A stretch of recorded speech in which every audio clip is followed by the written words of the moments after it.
Lalu saya mau ingatkan, hari Minggu yang lalu Darrell Stott datang dan dia berkata, aku mau bernubuat. Saudara, kalau Anda perhatikan dia nubuat apa?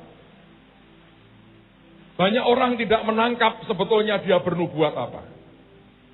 Ketika dia mulai bicara, ini yang saya tangkap. Beliau berkata begini, buat kita, tahun ini merupakan tahun yang spesial dan tidak akan terjadi lagi. Tadinya saya berpikir gini, masa cuma setahun, masa cuma sekali. Satu pagi saya berdoa, dan Tuhan berkata, kamu ingat khotbahnya atau nubuat hambaku? Saya bilang, iya Tuhan. Dan Tuhan berkata, bukan karena hanya setahun aku memberkati hidupmu, tapi pertemuan 2 Yobel buat bangsamu dan Israel itulah yang tidak akan terjadi lagi, kecuali 50 tahun lagi akan terjadi.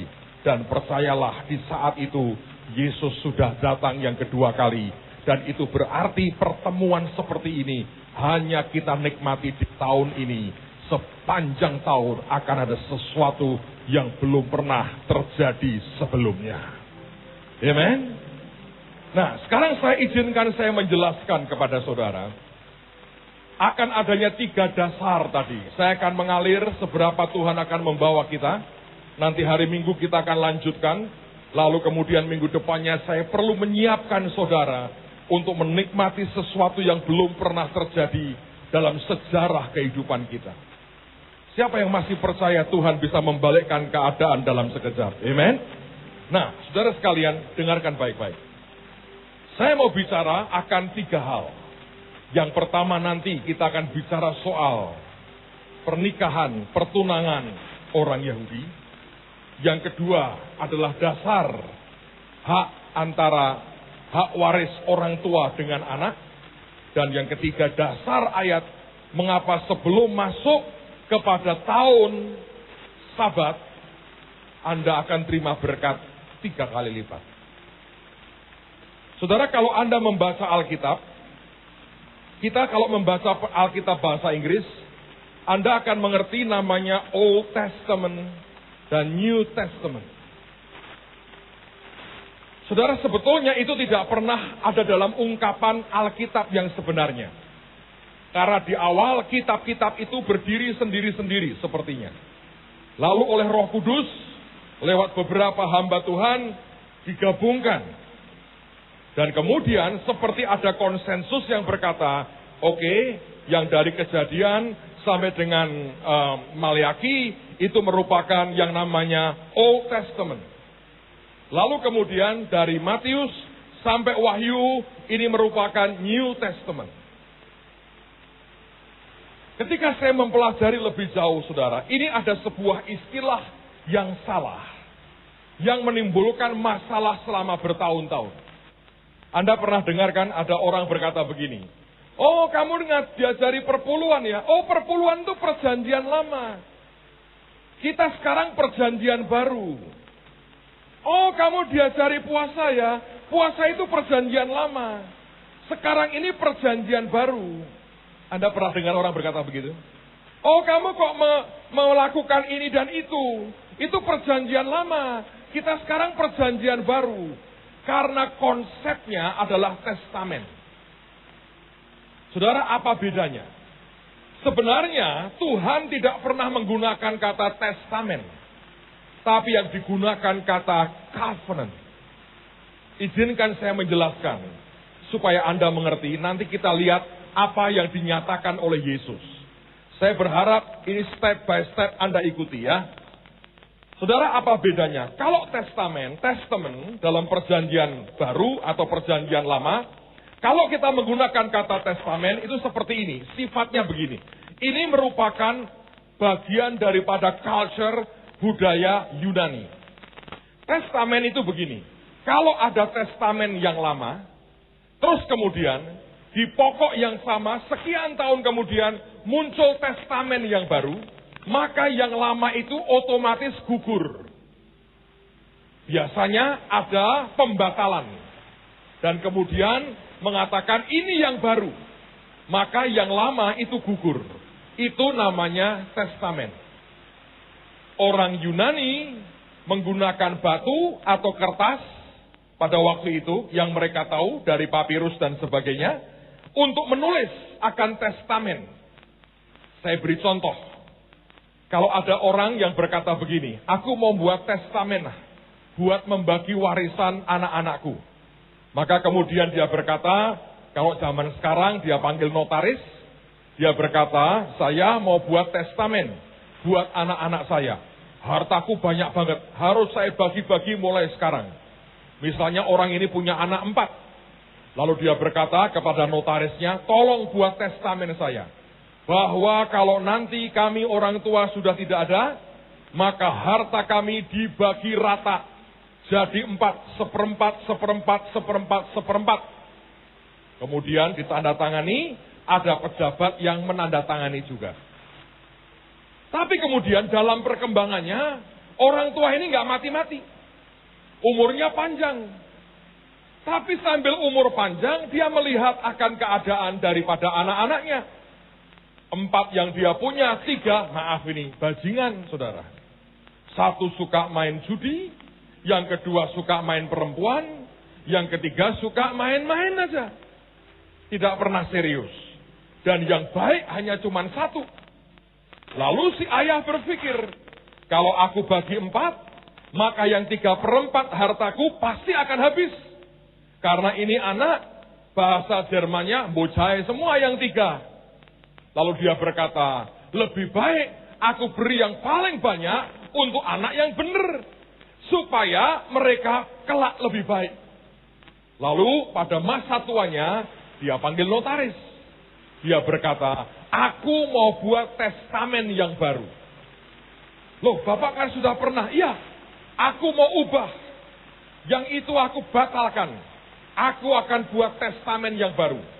Bahwa 90% hartaku jatuh ke anak ini saja. Yang 10% buat happy-happy yang 3. Toh akhirnya habis juga. Lalu kemudian dia buat testamen yang baru. Saudara, pada waktu orang tua ini meninggal, sebetulnya yang berlaku yang lama atau yang baru? Yang baru. Sebab testamen itu sifatnya, kalau ada yang baru, maka yang lama dianggap tidak berlaku. Nah, kita sebetulnya Alkitab tidak pernah menggunakan kata testamen, tetapi lebih banyak menggunakan kata covenant. Kalau testamen itu budaya Yunani, ditandatanganinya dengan tinta dan dengan pena. Tapi kalau covenant itu artinya tukat. Ada darah yang dialirkan. Ada bagian yang dirobek, yang dilukai di tangan. Dan itu sebetulnya berlaku sebuah covenant, tukat. Mengapa ada istilah sunat? Itu tukat, itu merupakan bagian daripada covenant dan bukan testamen. Nah, di mana Pak bedanya? Covenant sebetulnya lebih bersifat hampir-hampir tidak dapat dibatalkan. Sebab kalau Anda pelajari, 2 orang buat covenant, kalau sampai 1 melanggar, itu resikonya besar sekali. Bahkan sampai bisa dirajam batu sampai mati karena melanggar covenant. Kalau sudah bicara covenant, maka sebetulnya tidak bisa dibatalkan. Hampir-hampir tidak bisa dibatalkan. Nah, Alkitab memberikan kepada kita bukan New Testament, tapi New Covenant. Nah, kalau itu New Covenant, maka yang baru tidak membatalkan yang lama. Tapi saya punya istilah, yang baru itu memberi nyawa kepada yang lama. Sehingga kalau orang berkata itu perjanjian lama, iya. Lalu kenapa? Memang kita tidak mengikuti secara hurufiahnya. Sebab covenant yang baru memberikan nyawa kepada covenant yang lama. Tapi sama sekali tidak membatalkannya. Nah, itu dasar. Sekarang mari kita dengar apa perkataan Yesus. Daripada Anda berpikir, itu teori saya. Mari kita lihat Matius pasal yang kelima, ayat 17 sampai dengan 19. Ada orang bertanya, Pak, ini kan kenaikan Tuhan Yesus. Saya tahu, nanti sampai ke sana. Yesus sudah naik, sudah selesai. Apakah kita satu hari juga ikut naik? Tidak. Itu pertanyaannya. Tapi mari kita lihat apa pesan Tuhan. Matius 5 mulai ayat 17. Janganlah kamu menyangka bahwa aku datang untuk meniadakan hukum Taurat atau kitab para nabi. Aku datang bukan untuk meniadakannya, melainkan untuk menggenapinya. Karena aku berkata kepadamu, sesungguhnya selama belum lenyap langit dan bumi ini, satu iota atau satu titik pun tidak akan ditiadakan dari hukum Taurat sebelum semuanya terjadi. Karena itu siapa yang meniadakan salah satu perintah hukum Taurat, sekalipun yang paling kecil, dan mengajarkannya demikian kepada orang lain, ia akan menduduki tempat paling rendah di dalam kerajaan surga. Tetapi siapa yang melakukan dan mengajarkan segala perintah-perintah hukum Taurat, ia akan menduduki tempat yang tinggi dalam kerajaan surga. Jadi dengan kata lain saya berkata tadi, Pak, kita harus bagaimana? Perjanjian lama tetap berlaku. Dengan sebuah covenant yang baru, maka yang baru itu memberi nyawa kepada yang lama, sehingga itulah yang namanya Alkitab berkata, huruf mematikan, tapi roh memberikan kehidupan. Nah, saudara sekalian, karena itulah sah kita belajar tentang perjanjian lama, tentang Old Covenant, itu sah. Dan jangan merasa bahwa itu merupakan hanya budaya yang akan menimbulkan masalah buat kita. Sama sekali tidak. Kekayaan perjanjian lama berlaku buat kita sampai dengan hari ini. Maka artinya kalau Tuhan pernah berkata, tiap 50 tahun sekali Yobel, mari percaya itu ya dan amin. Yobel akan datang dalam kehidupan kita. Yang percaya katakan amin. Oh Pak, itu kan di jasmani, di roh dalam Yesus semuanya selesai. Saya berpikir tidak ya. Coba Anda hitung betul-betul akan sejarah bangsa-bangsa. Tidak berarti setelah kematian dan kebangkitan Tuhan, Tuhan kerja dengan ngawur. Pola yang sama yang dia pakai dalam Old Covenant, dia pakai sampai dengan hari ini. Nah, sekarang saya mau ajak Anda bicara tentang yang namanya perjanjian warisan. Saudara, ada 3 gambaran saya mau berikan kepada saudara. Yang pertama, berkaitan dengan ketika Yesus akan naik ke surga, dia mengucapkan kalimat tertentu, dan ternyata itu mengacu kepada budaya pertunangan dan pernikahan orang Yahudi. Saya mau tanya, siapa yang belum menikah sampai hari ini? Coba angkat tangan tinggi-tinggi yang belum menikah. Masih banyak. Siapa yang satu hari Anda kepingin menikah? Angkat tangan tinggi-tinggi. Kalau enggak angkat tangan, mungkin jodohmu dikasihkan orang lain. Angkat tangan tinggi-tinggi. Alright. Yang sudah kawin jangan angkat tangan, saudara. Baik. Anda dengar baik-baik. Ada orang berkata, Pak, saya ingin profetik. Mari dengar yang profetik. Nanti Anda akan tahu Anda ngawur atau tidak. Bagaimana Pak mengertinya? Sekarang mari kita lihat apa yang pernah dikatakan Yesus. Yohanes 14 ayat 1 sampai dengan ayat yang keempat. Yohanes 14 mulai ayat yang pertama.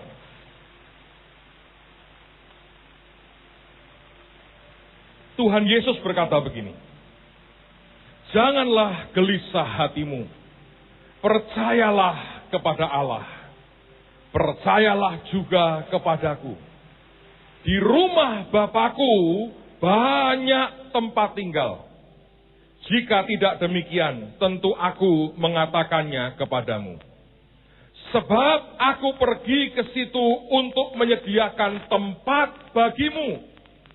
Dan apabila aku telah pergi ke situ dan telah menyediakan tempat bagimu, aku akan datang kembali dan membawa kamu ke tempatku, supaya di tempat di mana aku berada, kamu pun berada, dan kemana aku pergi, kamu tahu jalan ke situ. Nah, saudara sekalian, saya mau ceritakan bagaimana orang Yahudi membuat sebuah yang namanya pertunangan. Yang Yesus katakan ini adalah kalimat yang setelah semua proses pertunangan selesai, maka pengantin atau calon pengantin laki-laki akan berkata, aku pergi, dan dia berkata, aku akan sediakan tempat bagimu. Begitu selesai, aku akan datang, jemput kamu, dan bawa ke tempatku. Itu pertunangan. Saya mau cerita garis besarnya supaya Anda mengerti.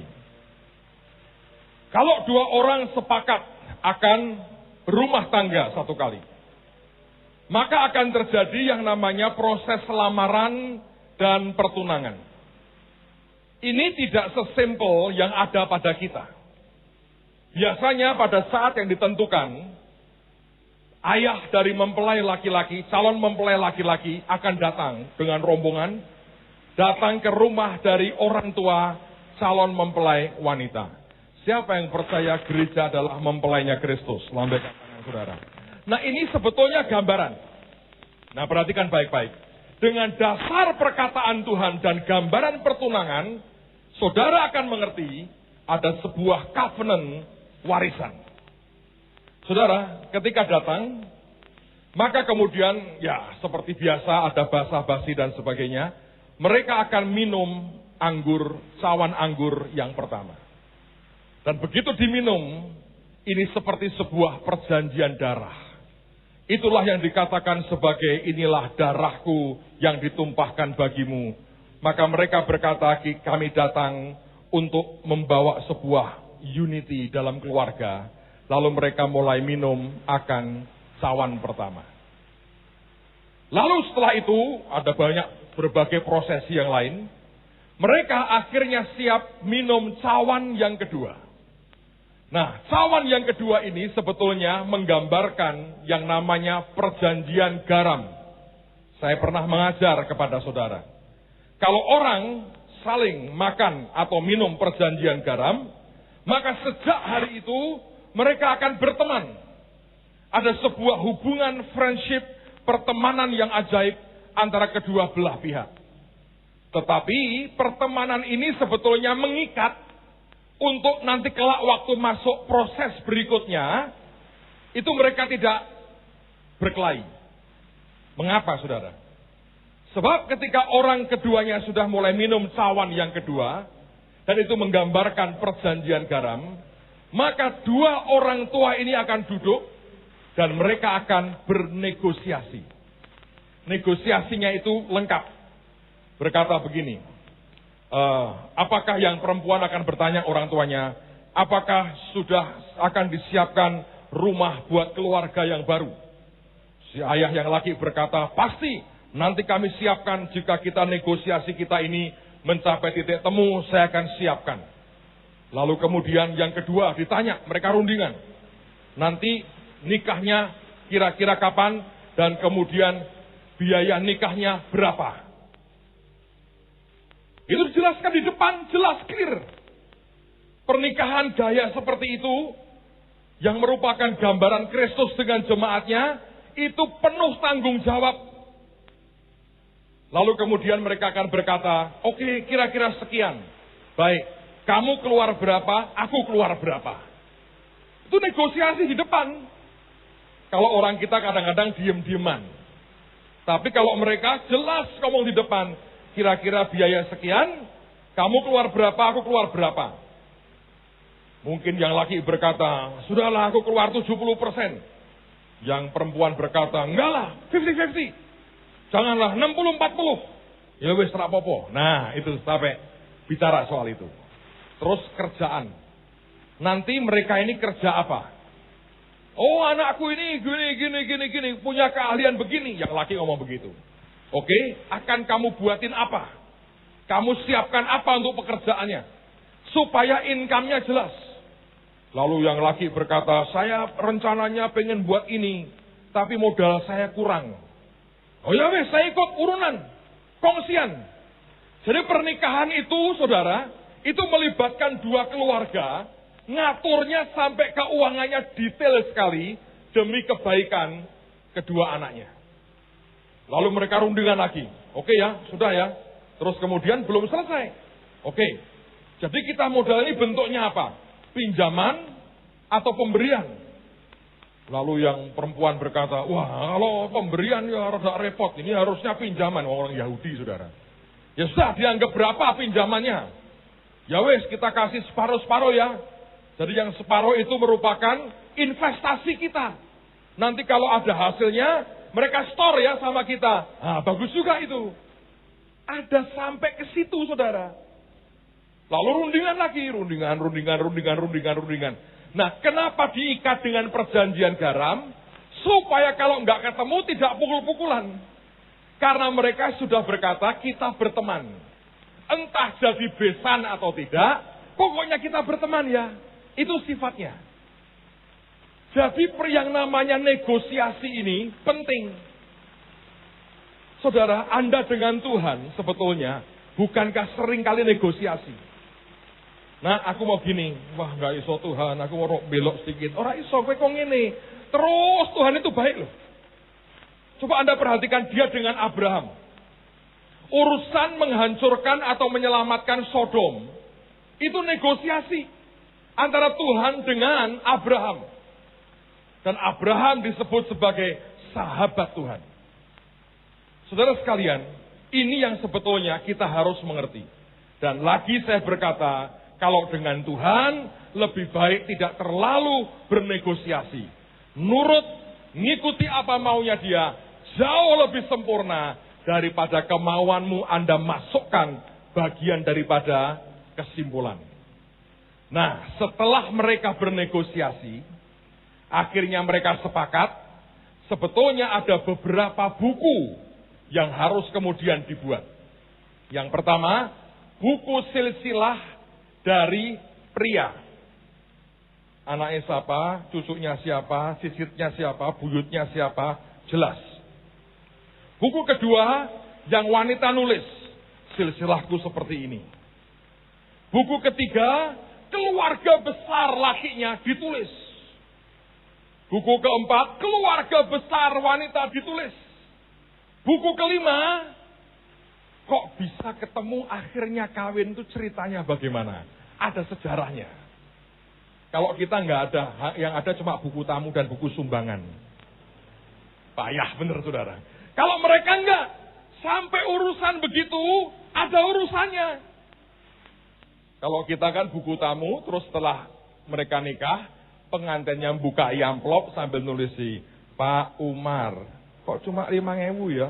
Engkau nek mantu sumbang 5.000. Nah, kita tuh kayak begitu saudara. Nah, kalau Yahudi parah lah tuh. Tapi kalau mereka enggak, buku sampai 5. Ada seperti notarisnya, ditulis. Nah, lalu kemudian ada juga nanti bagian di mana perjanjiannya bagaimana ini. Semua perjanjian, dealnya seperti apa, ditulis. Nah, setelah ditulis, mereka minum cawan yang keempat. Dan itulah cawan perjanjian warisan. Yang hebat di sini, saudara. Apa yang mereka buat? Biasanya untuk mengikat perjanjian warisan ini, yang terjadi adalah, oke ya, sepakat ya, sepakat. Lalu mereka akan melepas sepatu mereka. Taruh sepatunya. Bukan tukar sepatu, ditaruh. Dan berkata, dengan ini, sah ya. Sah. Dilepas sepatunya.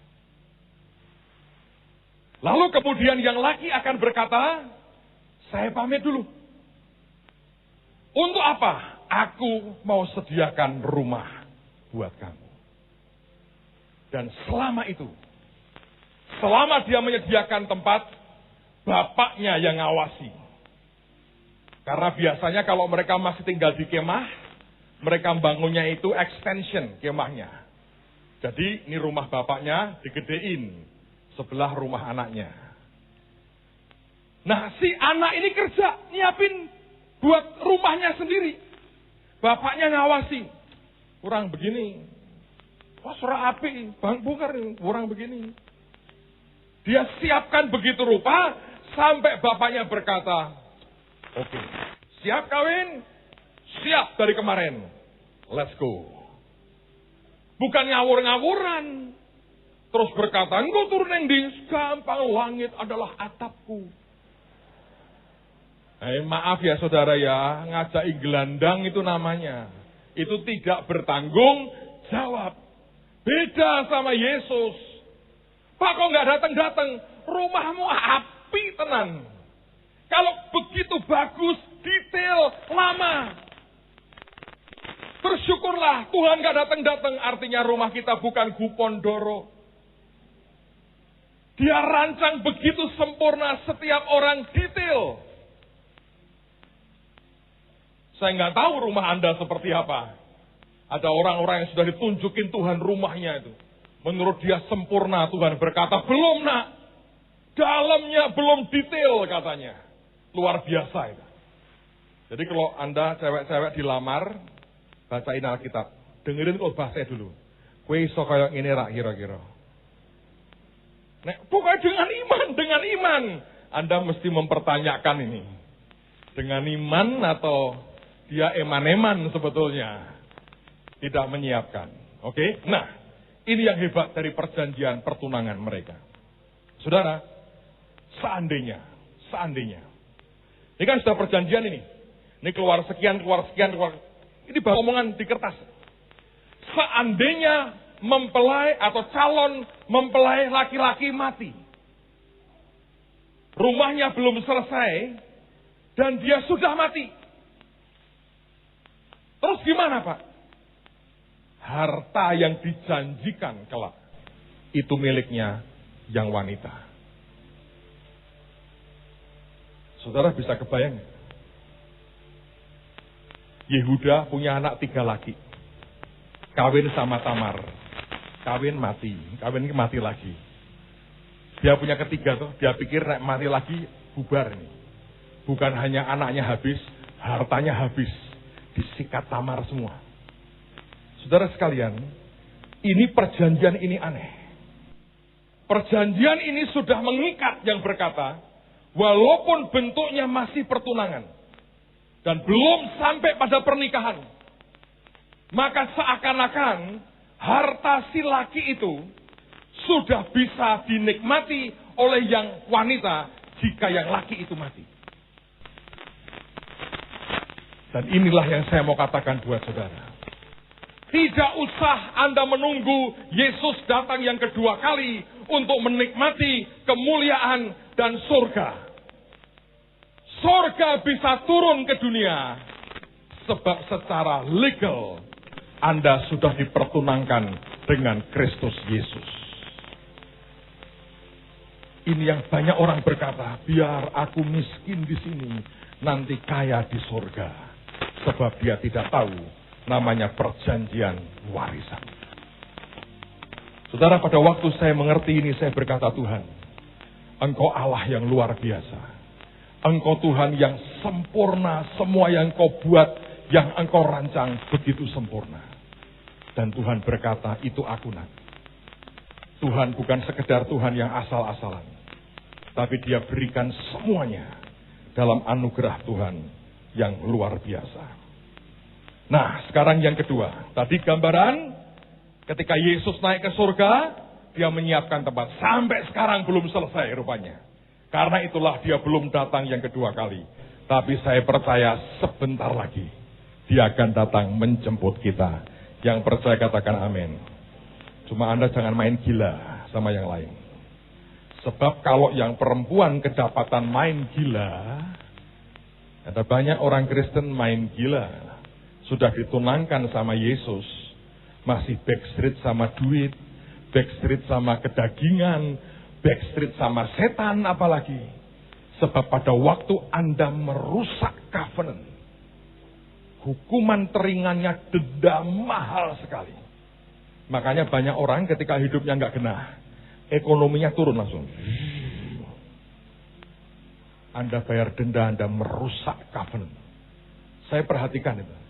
Kalau orang baik, dia normal, biasanya dia akan dibuat Tuhan makin naik dan tidak turun. Tapi kalau Anda merusak sebuah covenant, Anda ngawur hidupmu, lihat, terjun bebas. Bayar. Bayar. Nah, yang kedua, perjanjian warisan ini bukan hanya untuk calon suami, calon istri dalam pertunangan tadi. Tapi juga berlaku dalam urusan ayah dengan anak-anaknya. Dan saudara, ternyata ini sesuatu yang sangat-sangat serius sekali. Coba kita lihat Yohanes pasal yang pertama, ayat yang ke-12. Yohanes pasal yang pertama, ayat yang ke-12. Alkitab berkata begini. Tetapi semua orang yang menerimanya, diberinya kuasa. Kata kuasa itu artinya regal authority, otoritas, kingdom, kerajaan, warisan, kerajaan atau crown, atau tahta, atau mahkota. Diberinya kuasa supaya menjadi anak-anak Allah, yaitu mereka yang percaya dalam namanya. Banyak orang berkata begini, oh ya, saya anak Allah, saya anak Tuhan, saya anak Tuhan. Tapi Anda tidak tahu sebetulnya, ini implikasinya besar sekali. Sebab ada satu hukum. Nah, perhatikan akan hukum ini, nanti saya akan jelaskan. Dan saya minta mulai hari ini Anda sungguh-sungguh berdoa, sebab beberapa saat ke depan itu menentukan akan hidup Anda luar biasa. Yehezkiel pasal yang ke-46. Yehezkiel 46 ayat 16 dan 17. Perhatikan, saya baca pelan-pelan buat saudara. Anda harus memahami ini. Siapa yang percaya engkau adalah anak Allah, angkat tangan. Anak-anak Tuhan, angkat tangan. Oke? Sekarang mari kita lihat Yehezkiel 46 ayat 16 dan 17. Beginilah firman Tuhan Allah. Kalau raja itu memberi sesuatu pemberian dari milik pusakanya atau warisannya kepada salah seorang anaknya, maka itu menjadi kepunyaan anaknya. Dan milik itu menjadi pusaka atau warisan mereka. Kalau ia memberikan pemberian dari milik pusakanya kepada salah seorang hambanya, maka itu menjadi kepunyaannya sampai tahun kebebasan, yaitu tahun Yobel.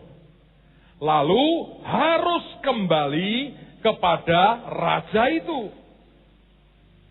Hanya anak-anak raja itu boleh mewarisi milik pusakanya. Di Amplified ditambahi dengan kata, boleh mewarisi milik pusakanya secara permanen. Nah, saya mau jelaskan, dengar baik-baik. Kalau rohmu bisa menangkap, sebab Alkitab ini harus disambar dengan iman. Kalau rohmu bisa menangkap, sesuatu akan terjadi. Dalam hari-hari ini, Anda akan melihat sesuatu yang ajaib. Dengerin saudara. Hukumnya berkata begini. Saya mau tanya lagi. Siapa yang tahu dirinya adalah anak Allah? Angkat tangan tinggi-tinggi. Oke? Sekarang dengar baik-baik. Jangan kehilangan yang satu ini. Hukumnya berkata begini. Kalau seorang raja, dia memberikan warisan kepada anaknya. Maka pemberian itu adalah pemberian yang sifatnya permanen. Sampai kapanpun, anak itu boleh menerimanya dan memeliharanya dan menyimpannya dan memilikinya.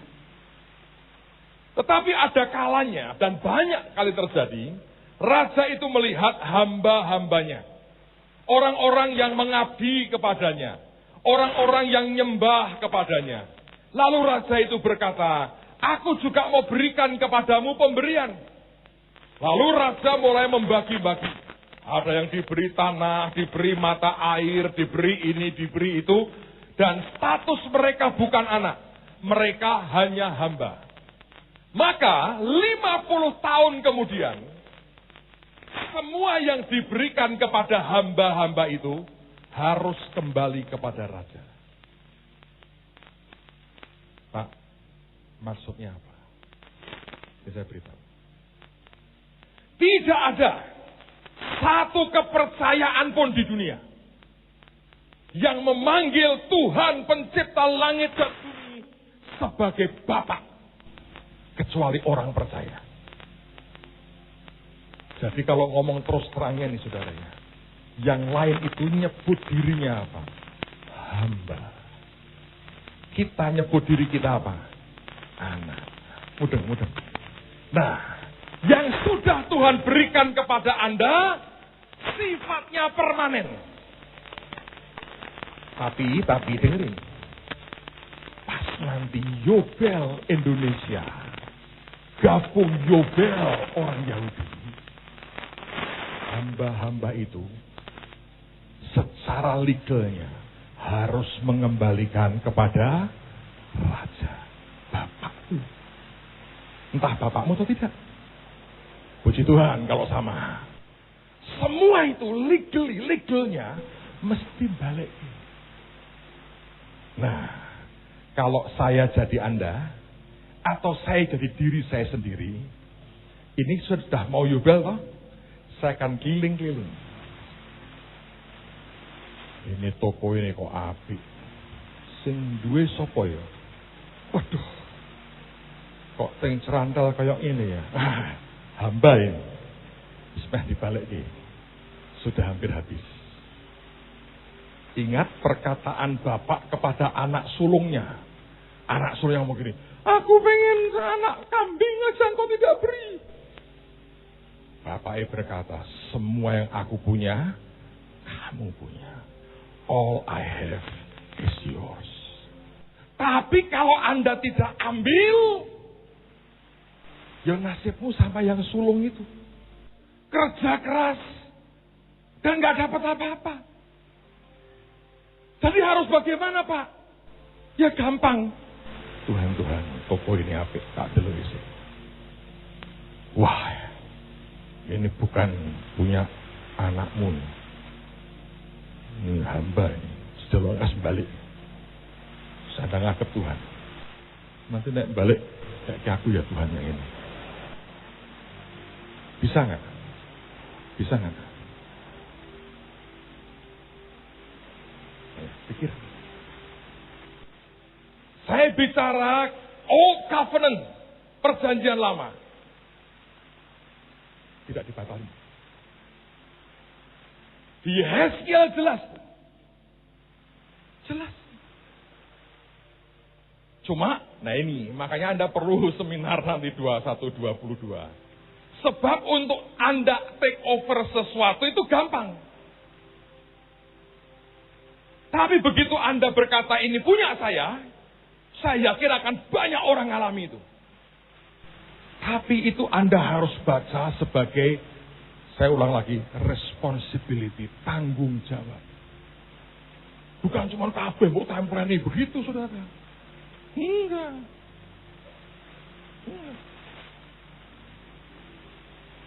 Semua Anda daftari, Anda punya stiker milik saya. Tapi ada tanggung jawabnya. Nah itu yang sebetulnya kalau Anda mau mengerti, anak bungsu minta bagian warisannya. Diberi nggak saudara? Diberi. Tapi ujungnya akan seperti apa? Tanggung jawabnya ada itu. Dalam kasus si bungsu, karena bergaul dengan pelacur-pelacur, hidupnya nggak karu-karuan, ujungnya cuma jaga babi.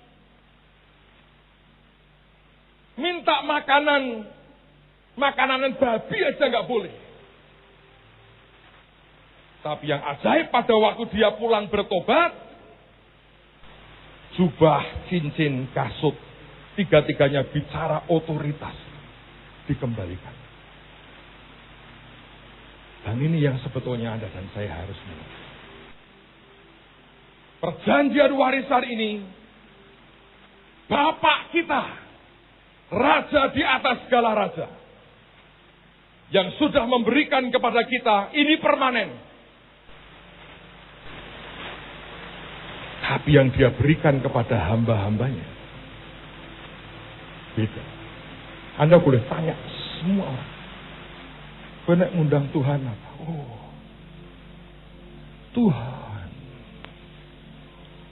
Kowe anake ra? Hamba.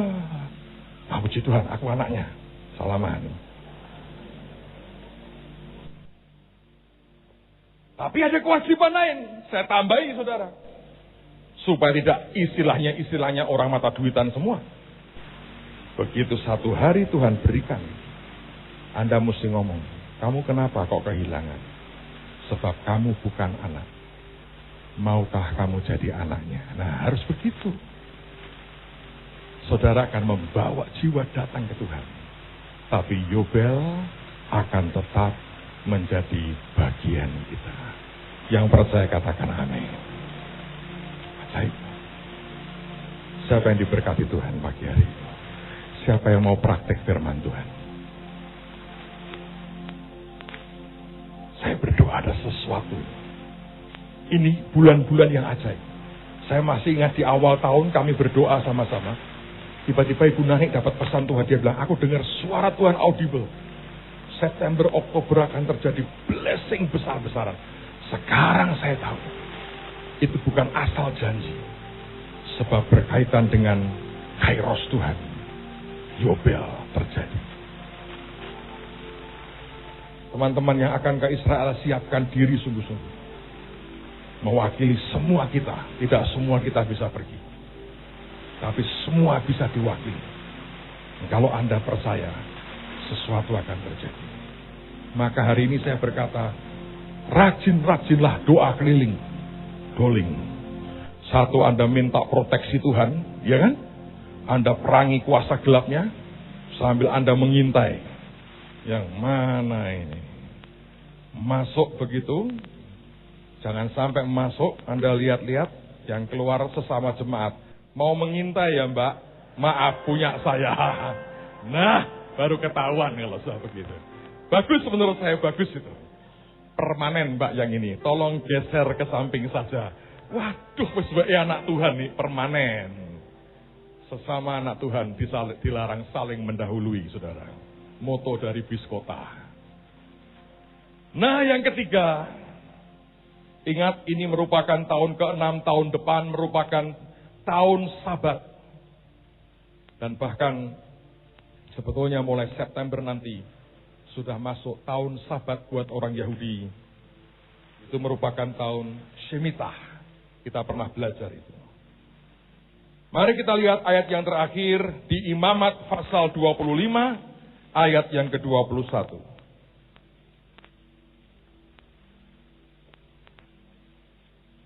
Imamat pasal 25 ayat yang ke-21.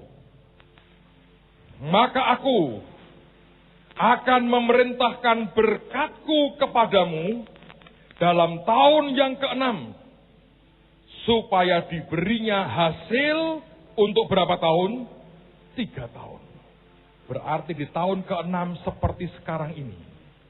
Tuhan perintahkan berkat datang ke kita 3 kali lipat.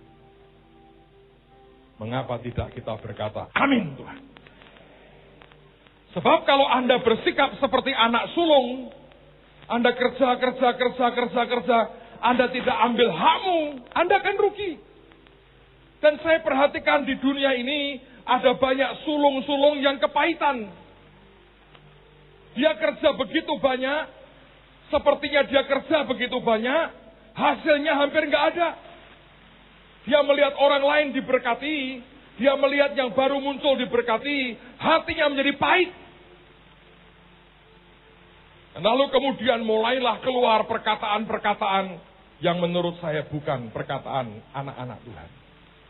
Isinya saling menghujat, saling menjatuhkan, saling mengkritik, yang tidak ada ujungnya. Kalau kita mau jujur, sebetulnya lahir sekedar karena ada kepahitan. Tapi kita mau masuk tahun ke-7, sekaligus tahun Yobel besar yang luar biasa. Maka sebelumnya Tuhan berkata di tahun yang ke-6, yaitu sekarang ini, Dia berkata, aku akan memerintahkan berkat kepadamu untuk engkau terima sekaligus 3 tahun dari berkatmu. Berarti Dia berkata, minimal aku berkati kamu 3 kali lipat sekarang ini. Saudara, saya berdoa.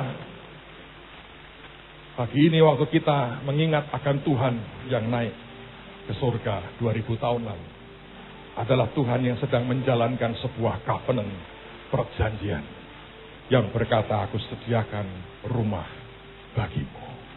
Dan Tuhan yang sama, Tuhan yang pernah melakukan berkali-kali dalam sejarah umat manusia, Tuhan yang sama sanggup melakukannya buat Anda dan saya pada hari ini. Yang percaya katakan amin. Yang percaya katakan amin. Saudara sekalian, nanti hari Minggu saya akan lanjutkan lagi. Terus 21 dan 22 kita ada seminar 2 hari. Saya berdoa tidak ada orang yang miss. Kalau Anda ngerti ini kebenaran Tuhan, saya percaya Anda raih dengan iman dan semuanya akan luar biasa.